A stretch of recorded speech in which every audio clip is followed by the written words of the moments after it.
বঙাইগাঁও জিলাৰ মানিকপুৰ আৰক্ষী থানাৰ অন্তৰ্গত চাকলা উত্তৰপাৰাত সংঘটিত হয় ভয়াৱহ পথ দুৰ্ঘটনা। AS 15G8086 নম্বৰৰ মটৰচাইকেলখন খুন্দিয়াই পেলাই থৈ যায় এখন বলেৰো গাড়ীয়ে। আঘাতপ্ৰাপ্ত হয় জহৰুদ্দিন আৰু দেলবৰ হুছেইন নামৰ দুজন যুৱক।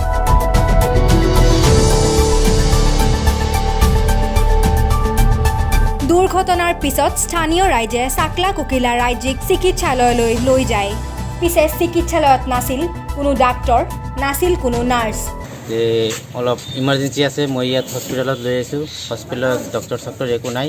চিকিৎসাৰ অভাৱত এঘণ্টা জুৰি চট ফটাই থাকে যুৱক দুজন।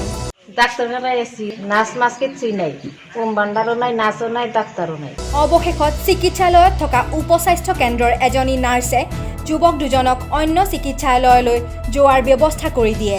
চাকলা কুকিলা ৰাজ্যিক যিটো হস্পিটেল, সেই হস্পিটেলখনত আহি এনেকুৱা চালোঁ যে হস্পিটেলখনত অকল হস্পিটেলটো খোলাহে হৈছে, কোনো ধৰণৰ নাৰ্ছ ডক্টৰ এইবিলাক একো নাই। 6টামান কোঠা আছে ইয়াত নাৰ্ছ ডাক্তৰ থকাৰ কাৰণে, মাত্ৰ এজনহে নাৰ্ছ আছে। লগে লগে আমাৰ ইয়াৰ পৰা ৰেফাৰ কৰে কলকাছিত যাব লাগে। ডাক্তৰ নুৰ আলমে যোগদান কৰাৰ পিছৰে পৰা জৰাজীৰ্ণ হৈছে চিকিৎসালয়খনৰ অৱস্থা। ন্যূনতম প্ৰাথমিক চিকিৎসা লাভৰ পৰাও বঞ্চিত হৈছে স্থানীয় ৰাইজ। তেওঁলোকৰ মনত আজি প্ৰশ্ন উঠিছে, এনেকৈ চলিব নেকি চাকলা কুকিলা ৰাজ্যিক চিকিৎসালয়? এয়াই নেকি স্বাস্থ্য বিভাগৰ উন্নয়নৰ নমুনা? ফলপ্ৰসূ ব্যৱস্থা ল'বনে স্বাস্থ্যমন্ত্ৰী হিমন্ত বিশ্ব শৰ্মা ডাঙৰীয়াই? চাই থাকিব জনদৃষ্টি নিউজ।